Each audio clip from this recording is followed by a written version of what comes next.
Hello दोस्तों, मेरे YouTube channel पर आपका स्वागत है। तो चलिए कहानी शुरू करते हैं। कहानी अच्छी लगी तो प्लीज़ चैनल को लाइक करें और शेयर जरूर कीजिए। ऋतिक का फार्म हाउस। महक और वैशाली के साथ प्रकृति से मिलने ऋतिक का फार्म हाउस आई हुई थी। जब दैविक महक के सामने आकर बोला, अंश नहीं आया। दैविक के सवाल पर महक अपना सर नहीं में हिलाते हुए, वो स्कूल गया है, कल वीकेंड है ना, तो कल मिल लेना।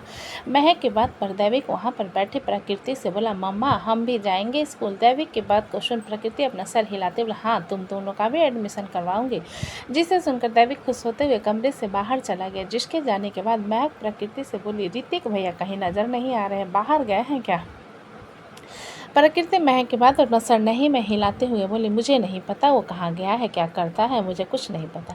प्रकृति की आवाज़ में गुस्से को महसूस कर महक कुछ पल चुप रहकर बोली, कुछ हुआ है क्या। मुझे पता है कि तुम दोनों का पारिवारिक मामला है, मुझे नहीं बोलना चाहिए, लेकिन मुझे लगता है कि तुम बता दोगी तो तुम्हारा दिल भी हल्का हो जाएगा। प्रकृति महक की बात सुनकर नम आंखों से उसकी तरफ देखते हुए बोली, मुझे नहीं पता ऋतिक को क्या हुआ है और वो ऐसा क्यों कर रहा है मेरे साथ। उसने मेरे बच्चा किसी और को दे दिया। प्रकृति की बात सुन लोग हैरानी से उसकी तरफ देखने लगे। महक प्रकृति की बात पर बोली, मतलब तुम्हारे 2 नहीं 3 बच्चे थे। जिसके जवाब में प्रकृति रोते अपना सर हाँ में हिलाकर बोली, हाँ मेरा एक और बच्चा है, मुझे नहीं पता वो कहाँ है। वैशाली प्रकृति की बात सुनकर इरिटेट होते बोले, रोने से क्या होगा, ज़्यादा सेंटी होना बंद करो और सीधा पूछो, हमारा बच्चा ला कर दे रहे हो या कहो हम तुमसे भी पीछा छुड़ाएं। महक वैशाली की बात सुनकर बोली, वैशाली शादीशुदा जिंदगी के रिश्ते जल्दीबाजी में नहीं तोड़े जाते और जहाँ तक मुझे पता है ऋतिक भैया ऐसा नहीं है।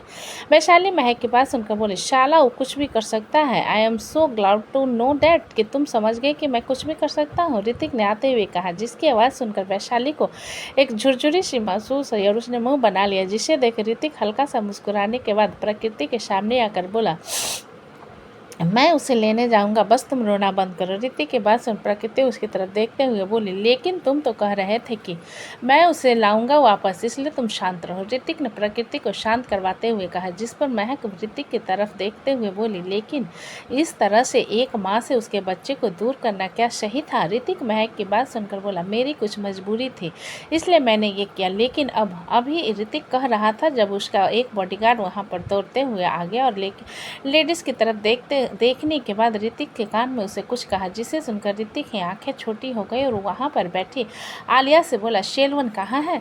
ऋतिक के आलिया से यह पूछने पर कि शेलवन कहाँ है, आलिया अपना सर नहीं में हिलाते हुए बोली, उसने कहा कि उसे कोई ज़रूरी काम है, वो शाम तक आ जाएगा, लेकिन क्यों। आलिया के जवाब को सुन ऋतिक की मुठिया कस गई और वो बिना उन लोगों से कुछ कहे जाने लगा। जिसे देख प्रकृति उठकर खड़ी होते हुए बोली, इस बार कौन सा नया तमाशा होने वाला है। यह सुनकर ऋतिक के कदम रुक गए और वो सिर घुमाकर प्रकृति को देखते हुए बोला, कोई तमाशा नहीं होने वाला है, मैं उसे लेने जा रहा हूँ। वैशाली ऋतिक की बात सुनकर बोली, अकेले वहाँ जाकर शान पट्टी झाड़ना चाहते हो। जिसके जवाब में ऋतिक उसकी तरफ देखते हुए बोला, नहीं अकेले नहीं जा रहा, तुम्हारे पति को भी लेकर जा रहा हूँ। ऋतिक की बात पर वैशाली ने उसे घूर कर देखा। जब महक ऋतिक की तरफ देखते हुए बोली, हम आपकी मदद कर सकते हैं। महक की बात सुन ऋतिक अपना सर नहीं में हिलाते हुए बोला, मैडम मैं अकेले सब कुछ संभाल लूँगा। I don't believe you. अगर आप सब कुछ अकेले संभाल चुके होते तो आज मेरा बच्चा मेरे पास होता, ना किसी और के पास। प्रकृति ने ऋतिक को घूरते हुए कहा। जिसे सुनकर ऋतिक अपने माथे को हल्का सा सहलाने के बाद अपने दांत किटकिटाते हुए बोला, बेवकूफ़। इतना कहकर ऋतिक बिना उसे और कुछ बोले ऊपर की तरफ चला गया। ऋतिक जब ऊपर आया तो पाया दैविक और संगति बैठे वीडियो गेम खेल रहे थे। जिसे देखते हुए ऋतिक क्लोजेट में चला गया और वहां से कुछ सामान उठाने के बाद उसे बैग में डालकर बाहर आया और दैविक संगति के पास आकर बोला, बच्चों मैं तुम्हारे लिए बड़ा भाई लेने जा रहा हूँ। संगति ऋतिक की बात सुनकर खुश होते हुए बोली, मेला और बड़ा भाई। दैविक संगति की तरफ एक नज़र घूरने के बाद ऋतिक से बोला, आप मजाक कर रहे हो। जिसके जवाब में ऋतिक अपना सर नहीं में हिलाकर दैविक के बालों को ठीक करते हुए बोला, नहीं ये बहुत लंबी स्टोरी है, मैं आप लोगों को आकर बताऊंगा, तब तक अच्छे से रहना और कोई बदमाशी मत करना, मम्मा को भी बिल्कुल परेशान मत करना। दैविक ऋतिक के पास सुन अपना सर हिलाते बोला, ओके डैड। सेल्वन बिप्पी ने कहा कि आपके बाद मैं हेड हूँ तो आप नहीं रहोगे तो मैं सबको प्रोटेक्ट करूँगा। जिसे सुन ऋतिक मुस्कुराते हुए उसके माथे पर चुम संगति के गाल को खींचते हुए बोला, भैया का ख्याल रखना, ओके। ऋतिक संगति की बात सुन अपना सर हिला दी तो ऋतिक कमरे से निकलकर बाहर चला आया। जहाँ आने के बाद ऋतिक बॉडीगार्ड के साथ जाने लगा तो पीछे से प्रकृति उसके हाथ को पकड़ते हुए बोली, एटलीस्ट बात बता कर तो जाओ कहाँ जा रहे हो। जिसके जवाब में ऋतिक प्रकृति के देखते हुए बोला, जिसके लिए पिछले 2 दिनों से मुझसे नफरत कर रही हो ना, उसे लेने जा रहा हूँ। इतना कहकर ऋतिक प्रकृति से हाथ छुड़ाते हुए फार्म हाउस से बाहर निकल गया। जिसे जाता हुआ देख वैशाली मुंह बनाते हुए बोली, साला बहुत मुंह फट आदमी, अगर हमरा वाला इतना होता ना तो मुंह पर जोरदार मुक्का जड़ देते हैं। वैशाली के बाद महक एक नज़र उसकी तरफ देखने के बाद जल्दी से अपना फ़ोन निकाल मृत्युंजय को कॉल करने लगी। जब दूसरी तरफ से मृत्युंजय उसका कॉल अटेंड करते हुए बोला, रात का डिनर तुम्हारे साथ नहीं होगा, मैं एक इम्पोर्टेंट मीटिंग में जा रहा हूँ। मृत्युंजय की बात सुन महक जल्दी से बोली, सेल्वन भैया पता नहीं कहाँ गायब है और ऋतिक भैया अपने बच्चे को लेने जा रहे हैं, प्लीज़ आप उनकी हेल्प कीजिए। महक की बात सुन मृत्युंजय फिर से बोला, ओह तो तुम्हें पता चल गया, मैं उसके साथ ही जा रहा हूँ। जिसे सुन महक अपने दांत पीसते हुए बोली, तो मुझसे झूठ क्यों बोला, आपने कहा कि आप मीटिंग में जा रहे हो। महक के गुस्से भरी आवाज़ सुन मृत्युंजय हल्का सा मुस्कुराते हुए बोला, तुम अभी कितनी प्यारी लग रही होगी ना, तुम्हारे छोटे छोटे होठ फूलकर गोल हो गए होंगे। जिसे सुनकर भी अनसुना करते हुए महक फिर से बोली, आपकी आदत अभी भी नहीं गई, हर बार मुझसे बात छुपाने की, तो सुन लीजिए आप बिल्कुल ठीक रहना। मृत्युंजय महक की बात सुन पर बोला, हम वहाँ लड़ाई झगड़ा करने नहीं जा रहे हैं, बस सिंपल सी बातें होगी और हम बच्चों को लेकर वापस आ जाएंगे। जिस पर महक अपना सिर हिलाते हुए बोली, और वही अच्छा है, मैं आपका इंतज़ार करूँगी। इतना कहकर महक ने कॉल कट कर दिया और प्रकृति की तरफ देखते हुए बोली, वो उनकी मदद करने जा रहे हैं। प्रकृति महक की बात सुनकर अपना सर नहीं में हिलाकर बोली, मैं यहाँ हाथ पर हाथ धरे नहीं बैठ सकती, आखिर मुझे भी तो हक है ना ये जानने का कि मेरा बच्चा पिछले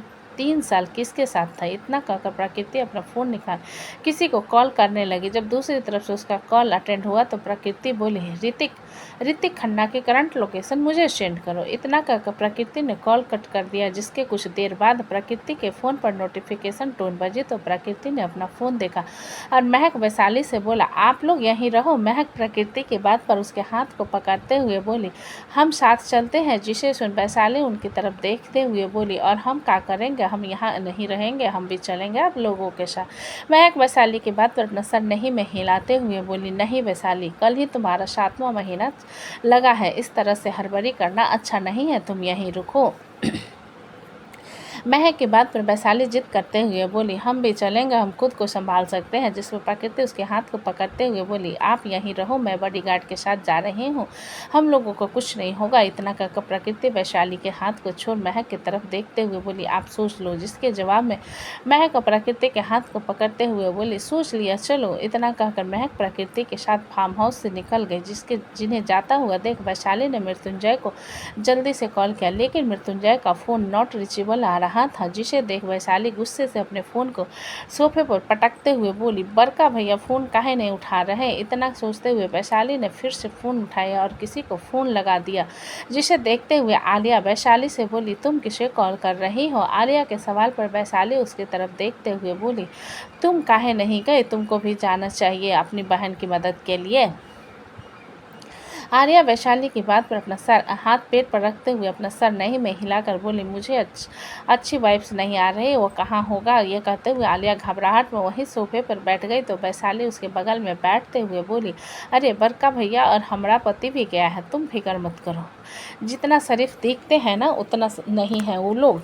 जिसे सुन आलिया अपना फ़ोन निकालते हुए जल्दी से भास्कर को कॉल लगा दी। जिस पर कुछ देर बाद भास्कर कॉल अटेंड करते हुए बोला, हेलो। भास्कर की आवाज़ सुन आलिया घबराहट में बोली, भाई पता नहीं सेल्वन कहाँ है, प्लीज़ उसे ढूंढ निकालिए। आलिया की बात सुन भास्कर दूसरी तरफ से बोला, ये तुम क्या कह रही हो, तुम लोग तो गोवा में हो ना, तो हम इस बारे में ऋतिक से पूछो। भास्कर की बात सुन आलिया जल्दी से बोली, हम लोग मुंबई में है भाई। ये कहते हुए आलिया ने उसे सब कुछ बता दिया। जिसे सुनकर भास्कर बड़े गुस्से से बोला, उस ऋतिक खन्ना की तो ऐसी की तैसी, मैं आ रहा हूँ। इतना कहकर भास्कर ने कॉल कट कर दिया। जिसे देखकर आलिया अपने कपड़े में को मुट्ठी में भरते हुए बोली, मुझे डर लग रहा है, बहुत ज़्यादा डर लग रहा है। ये कहते उसकी आंखों में आंसू आ रहे थे। उसे इतना ज़्यादा पैनिक होता हुआ देख वैशाली उसके साथ बैठते हुए बोली, हम कह रहे हैं ना शांत हो जाओ, कुछ नहीं होगा। वैशाली की बात सुन आलिया भीगी आंखों से उसकी तरफ देखते हुए बोली, मैं प्रेग्नेंट हूँ वैशाली। जिसे सुनकर वैशाली बड़ी बड़ी आंखों से उसकी तरफ देखने लगी। Sarang farm house. ऋतिक, मृत्युंजय, शोभित और अमृत वहां पर खड़े हुए थे। अमृत के चेहरे को देखकर नहीं लग रहा था कि वो बिल्कुल भी आने में इंटरेस्टेड था। ऋतिक अमृत के बने हुए मुंह को देखते हुए मृत्युंजय से बोला, इसे यहाँ लाने की क्या जरूरत थी? अमृत ऋतिक की बात सुनकर बोला, वो मुझे अपनी गोद में उठाकर नहीं लाया है, ये मेरी चॉइस थी। जिसे सुन ऋतिक ने आईब्रो चढ़ाते उसकी तरफ देखा तो शोभित उन दोनों को देखते हुए बोला, यार आप दोनों ऐसे रिएक्ट क्यों करते हो जैसे सौतन हो? ऋतिक शोभित की मुस्कान के साथ बोला, एग्जैक्टली। इतना की तरफ चला गया जिसे जाता हुआ देख अमृत गुस्से से उसे देखते हुए बोला, मुझे इस आदमी से बहुत नफरत है, पता नहीं खुद को क्या समझता है। मृत्युंजय अमृत की बात सुनकर बोला, तुम हर वक्त उससे चिढ़ते क्यों रहते हो? हाँ पता है, वो वैशाली को एक समय में पसंद करता था, लेकिन अब वो नहीं करता ना। उसके बच्चे हैं यार 3, उसकी एक सुंदर सी बीवी है। अमृत मृत्युंजय की बात सुन उसे उंगली दिखाते हुए बोला, तू तो ज़्यादा साइड ही मत ले उसका, चमचा कहीं का। जिसे देख मृत्युंजय उसकी उंगली को पकड़ कर मुड़ते हुए बोला, तूने चमचा किसे कहा? हम उसकी हेल्प कर रहे हैं बस। शोभित उन दोनों के झगड़े के बीच में आते हुए बोला, अरे बस करो, चलिए देरी हो रही है, आंध्र प्रदेश निकलना है। इतना कहते हुए शोभित ने अमृत को पीछे खींच लिया तो अमृत उसे खुद से दूर करते हुए बोला, मैं नहीं जाऊँगा। बस जेट में बैठा ऋतिक उन लोगों की तरफ देखते हुए बोला, क्या आप लोग को नहीं जाना? तो मैं जा रहा हूँ। मृत्युंजय उसकी आवाज़ सुन जल्दी से बोला, मैं आ रहा हूँ। इतना कहकर मृत्युंजय वहाँ जाने से पहले अमृत की तरफ देखते हुए, ऋतिक ने हर रास्ते में हमारी मदद की है, अगर हम नहीं करेंगे तो वो सेल्फिश कहलाएंगे। इतना कहकर मृत्युंजय जेट की तरफ चला गया और अमृत अपनी मुट्ठी मजबूती से बंद कर शोभित से बोला, पहली और आखिरी मदद कर रहा हूँ, फिर मुझे दोबारा उस आदमी की शक्ल भी नहीं देखनी। शोभित अमृत की बात सुनकर बोला, यार वैशाली तो आपसे प्यार करती है ना, आप इतना इनसिक्योर क्यों हो रहे हो? जिसके जवाब में अमृत शोभित को घूरते हुए बोला, और तुमने किया था उसका क्या? कुणाल जब तुम्हारी बीवी को प्यार पसंद करता था तो विराट के साथ किया था उसका, मैंने तो उस पर हाथ भी नहीं उठाया है। शोभित अमृत की जेलेसी को देखते हुए अपना सर नहीं में हिलाकर मृत्युंजय की तरफ चला गया तो अमृत अपनी मुट्ठी बांधते हुए बोला, तुझे छोड़ूंगा नहीं मैं ऋतिक खन्ना, मैं बस चाहता हूँ तू अपनी औलाद को लेकर हमेशा से मेरी ज़िंदगी से चला जा। इतना कहते हुए अमृत उन लोगों के पीछे चलाए और उनकी प्राइवेट जेट ने वहां से आंध्र प्रदेश के लिए उड़ान भर ली। रात का वक्त था, विजयवाड़ा आंध्र प्रदेश। ऋतिक के दादाजी श्री वाल्मीकि ओबराय दिल्ली के निवासी थे, लेकिन वो वहां अपने कारोबार के व्यवस्थित करते हुए हमेशा के लिए अपने दादाजी के घर आंध्र प्रदेश विजयवाड़ा में आ गए। इसलिए ऋतिक के फादर धर्म ओबराय हमेशा से आंध्र प्रदेश में ही रहा करते थे। ऋतिक को आंध्र प्रदेश के कल्चर बहुत अच्छे से पता थे, लेकिन उसने वो अभी कभी उन्हें फॉलो नहीं किया और ऋतिक ओबराय ग्रुप का कंपनी का तीसरी पीढ़ी था। जिसे धर्म ओबराय को ऋतिक से बहुत सी उम्मीदें थी, क्योंकि वो बचपन से ही एक काबिल और होनहार बच्चे के साथ लीडर था। लेकिन अपनी की गई गलती के कारण ऋतिक हमेशा के लिए उनसे मुंह मोड़ कर जा चुका था। जब उनके बड़े से हवेली के सामने शाम के 6:30 बजे गार्डन में एक बड़ी सी जेट ने आकर लैंड किया, वहां पर जितने भी बॉडीगार्ड और लोग थे सभी हैरानी से उस तरफ देखने लगे। जेट का दरवाज़ा खुला और ऋतिक अपनी लॉन्ग ओवर को ठीक करते हुए बाहर निकला, जिसे देखते एक आदमी चिल्लाते हुए अंदर की तरफ भागा, बड़े मालिक, छोटे मालिक आए हैं। उस आदमी की बात को ऋतिक बड़े आराम से सुन सकता था, क्योंकि वहां पर जितने भी नए लोग थे वो लोग उस आदमी की बात को सुनते हुए हैरानी से ऋतिक की तरफ देखने लगे। जब ऋतिक के पीछे मृत्युंजय, शोभित और अमृत बाहर निकले, अमृत वहां पर खड़े लोगों को देखते हुए धीरे से शोभित से बोला, शकल से ही गुंडे लगते हैं। शोभित अमृत की बात सुनकर बोला, अरे चुप रहो यार, ये सब साउथ वाले हैं, तुम्हारी बात कोई नहीं समझेगा। अमृत शोभित की बात सुन ऋतिक की तरफ इशारा करते हुए बोला, लेकिन ये तो बिल्कुल भी साउथी नहीं लगता। ऋतिक अमृत की बात सुन उसे घूरते हुए बोला, क्योंकि मैं बचपन से गोवा में रहा हूँ, इसलिए यहाँ के कल्चर फॉलो नहीं करता। ये कहते हुए ऋतिक आगे आया, जब उसके जूते तले ढेर सारा खून आ गया, जिसे देखकर ऋतिक के कदम वहीं रुके और वो एकदम एकटक से उसे खून को घूरने लगा। मृत्युंजय खून को देखते हुए ऋतिक को पीछे खींचकर बोला, यहाँ पर किसी की बलि दी गई है क्या?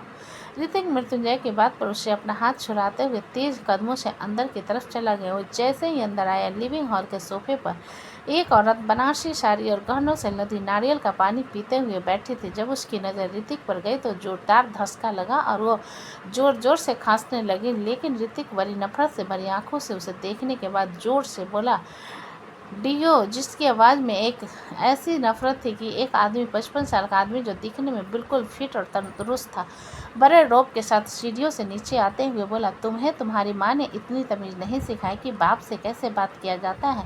धर्म की बात सुनकर ऋतिक व्यंग भरी मुस्कान के साथ बोला, वो क्या है ना, तमीज सिखाने के लिए माँ और बाप दोनों मर चुके थे। जिसे सुनकर वो औरत सोफे से उठकर ऋतिक को गुस्से से घूरते हुए बोली, तुम जिसकी बात को बीच में काट। ऋतिक उसे घूरते हुए बोला, मैं अभी भी किसी की रखैल से बात करना पसंद नहीं करता। ऋतिक की बात सुन औरत धर्म की तरफ देखते हुए बोली, आप कुछ बोलोगे?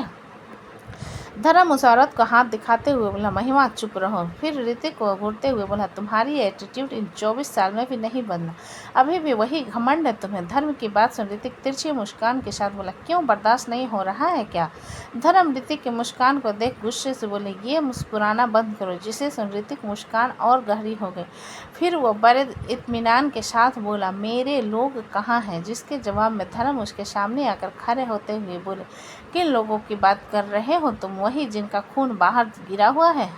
ऋतिक ने जवाब दिया। ऋतिक की बात सुन अमृत और शोभित हैरानी से उसकी तरफ देखने लगे और मृत्युंजय एकटक धर्म को घूरने लगा। जिस पर धर्म ऋतिक की बात सुनकर बोला, अच्छा वो लोग तुम्हारे थे, मुझे पता नहीं था, इसलिए मैंने उन्हें मार दिया।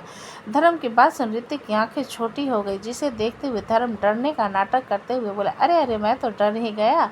इतना कहकर धर्म हंसने लगा। जिसे देखकर ऋतिक अपनी गन निकाल सीधा धर्म के माथे पर तान दिया। जिसे देखकर धर्म की हंसी गायब हो गई और वह ऋतिक को देखते हुए बोले, तुम मुझे नहीं मार सकते। जिसे सुनकर ऋतिक की पकड़ अपनी गन पर मजबूत हो गई। जिसे देखकर महिमा ऋतिक को घूरते हुए, जरा शर्म करो तुम, आहा।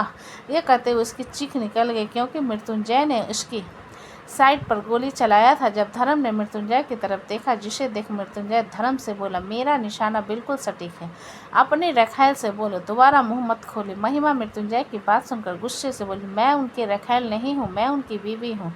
अमृत महिमा की बात सुनकर बोला, अच्छा, पहली बीवी के मरने के बाद रखैल बीवी बन गई, काफ़ी अच्छा है। उन लोगों की बात सुनकर महिमा गुस्से से उन लोगों की तरफ देखने लगी। जब धर्म ऋतिक के हाथ को पकड़ नीचे करते हुए बोले, ये सब तमाशा बंद करो। जिसे देखकर ऋतिक धर्म के हाथ को झटक कर गन को माथे पर रखते हुए बोला, मेरे लोगों को यहाँ लेकर आओ, वरना तुम्हारी कुर्सी पर बैठने के लिए बहुत लोग हैं। धर्म उभरा, जिसके साथ ही एक गोली आकर सीधा ऋतिक के हाथ पर लगी, जिसे ऋतिक के हाथ से गन छूट गया और मृत्युंजय ने उस तरफ देखा तो हवेली के कॉरिडोर के चारों ओर लोग गन पकड़े खड़े हुए, जिनमें से एक ब्लैक सूट पहने आदमी ने ऋतिक पर गोली चलाई थी। ऋतिक कसकर अपने हाथ को पकड़े गुस्से से उस तरफ देखने लगा, जिस पर धर्म एक झन्नटेदार तमाचा ऋतिक के गाल पर जड़ते हुए बोले, ये मुझे डिसरिस्पेक्ट करने के लिए बदतमीज। इतना कहकर धर्म ने ऋतिक को पीछे की तरफ धकेल दिया तो मृत्युंजय ने पीछे से ऋतिक को पकड़ लिया और धर्म को गुस्से से घूरते हुए बोला, बाप के नाम पर धब्बा हो तुम। मृत्युंजय की बात सुन धर्म जाकर अपनी कुर्सी पर बैठ पैर के ऊपर पैर रखते हुए बोले,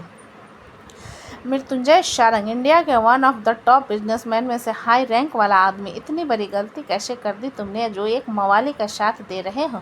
धर्म के बाद सुन मृत्युंजय ऋतिक को ठीक से खड़ा करते हुए बोला, तुम ठीक हो? जिसके जवाब में ऋतिक ने अपना सर हिला दिया तो मृत्युंजय धर्म की तरफ देखते हुए बोला, तुम कौन हो? मृत्युंजय के सवाल को सुनकर धर्म की आंखें छोटी हो गई। जिसे देख मृत्युंजय व्यंग भरी मुस्कान के साथ बोला, क्यों, मैं ईगो पर लगी है क्या? तुम जैसे आदमी औरत को बिस्तर पर लाकर खुद को मर्द समझते हो, उन्हें क्या पता परिवार और बच्चे क्या होते हैं? मृत्युंजय की बात सुनकर धर्म कुर्सी से खड़ा होकर गुस्से से उसके सामने आते हुए बोला, तमीज से बात करो शारंग, मेरे भी 4 बच्चे हैं। कौन से 4 बच्चे? ऋतिक ने पूछा। फिर अजीब सी मुस्कान के साथ बोला, मुझे पता ही नहीं था महिमा के अलावा किसी और के साथ भी नाजायज रिश्ते हैं। ऋतिक की बात सुनकर महिमा धर्म की तरफ देखने लगी। जिसे इग्नोर करते हुए धर्म ऋतिक से बोले, मैंने तुम्हें पहले भी कहा था, तुम्हारे पास सिर्फ 2 ऑप्शन है, एक अपने पूरे परिवार को खो दो, दूसरा अपने बच्चे को मेरे हवाले कर दो, और तुमने दूसरा ऑप्शन चूज किया था, तो अब क्यों आया हो? जिसके जवाब में ऋतिक उसे देखते हुए, अपने बच्चे को लेने आया हूँ, कहाँ है वो? ऋतिक की बात पर धर्म हल्का मुस्कुराते हुए, मैंने उसे यहाँ से हमेशा के लिए भेज दिया। ऋतिक धर्म की बात सुनकर उसके कॉलर को कसकर पकड़ते हुए गुस्से से बोला, मुझे मेरा बच्चा वापस करो। ये देखकर वो ब्लैक सूट वाला आदमी फिर से ऋतिक पर गोली चलाने लगा। उससे पहले ही शोभित ने उसके एक आदमी पर गोली चला दी, जिस कारण उस आदमी ने शोभित की तरफ घूरकर देखा तो शोभित बंदूक धर्म की तरफ तानते हुए बोला, तुमने अगर टांग लड़ाई, तुम्हारे इस मालिक को कब्र में लेटने में देर नहीं लगेगी। शोभित की बात सुनकर वो आदमी गुस्से से देखने लगा। जब ऋतिक धर्म को पीछे की तरफ जोर से धकेल दिया, जिसे धर्म सीधा सोफे पर जा गिरा, जिसे देखते हुए ऋतिक अपनी गन उठाकर अपने कदम सीधा धर्म की कुर्सी की तरफ बढ़ाते हुए उस पर पैर रखकर बैठते हुए बोला, मेरा बच्चा लेकर आओ धर्म ओबराय। ऋतिक को उस सिंहासन पर बैठा किसी राजा से कम नहीं लग रहा था, जिसे देखकर धर्म का गुस्सा उसके आपे से बाहर हो गया और उस सोफे से उठकर ऋतिक के पास आ उसके कॉलर को पकड़ उसे उठाकर मारते हुए बोला, वो मेरी कुर्सी है, तेरी हिम्मत कैसे है उसने बैठने की, मैं तुझे मार डालूंगा। ये कहते हुए धर्म ऋतिक को बुरी तरीके से, लेकिन ऋतिक को कोई फर्क नहीं पड़ रहा था। जब एंट्रेंस से गोली चलने की आवाज़ सुनाई दी, सब लोगों ने सिर घुमाकर उस तरफ देखा जहां पर पार्थ खड़ा हुआ था, जिसे देख ऋतिक धर्म को खुद से दूर करते हुए बोला, उम्र हो गई है आपकी, चुपचाप बैठ जाओ। इतना कहकर ऋतिक ने घुमाकर पार्थ की तरफ देखते हुए बोला, उसने इतना ही कहा था जब एक गोली आकर ऋतिक के सीने को चीरते हुए आर पार हो गई। यह सब इतना अचानक हुआ था कि किसी को समझने के मौका ही नहीं मिला। पार्थ की आंखों में एक ऐसी नफरत थी जो शायद ऋतिक ने कभी नहीं देखी थी। मृत्युंजय ऋतिक की हालत देख जल्दी से उसे पकड़ लिया तो ऋतिक अपने सीने पर हाथ रखते हुए मृत्युंजय से बोला, मैं ठीक हूँ, गोली अंदर नहीं है, निकल गई। ये कहते हुए ऋतिक मृत्युंजय से दूर हुआ और धीमे कदमों से पार्थ की तरफ जाते हुए बोला, तुम क्या हो गए हो पार्थ? ऋतिक के बात सुनकर पार्थ गुस्से से उसे घूरते हुए बोला, चुप, बिल्कुल चुप। ऋतिक खन्ना, बहुत नफरत करता हूँ मैं तुमसे। पार्थ की बात सुनकर ऋतिक अपने दर्द को कंट्रोल करते हुए मुस्कुरा कर बोला, कुछ नया बताओ, तुम्हारा बाप भी मुझसे बहुत नफरत करता है। पार्थ ऋतिक की बात सुनकर नफरत से बोला, तुम मर क्यों नहीं जाते? जिस तरह 11 साल पहले तुम्हें लाने के लिए डैड ने उस प्रतीक को मार दिया, उसी वक्त उसके बजाय तुम क्यों नहीं मर गए? तो दोस्तों, कहानी कैसी लगी मुझे कमेंट में लिखें। अच्छी लगे तो प्लीज़ चैनल को लाइक करें, सब्सक्राइब करें और ज़्यादा से ज़्यादा शेयर करें। कहानी को पूरा सुनने के लिए धन्यवाद।